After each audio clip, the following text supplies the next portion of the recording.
రఘువంశ రామయ్య సుగుణాల సీతమ్మ వరమాల కైవేచు సమయాన శివధనువు విరిచాకె వధువు మది గెలిచాకె మోగింది కళ్యాణ శుభవీణ.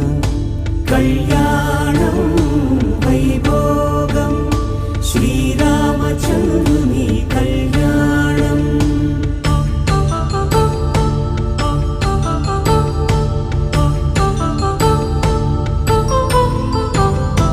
అపరంజి తరుణి అందాల రమణి వినగానే కృష్ణయ్య లీలామృతం. గుడి దాటి కదిలింది తన వెంట నడిచింది గెలిచింది రుక్మిణి ప్రేమాయణం. కళ్యాణం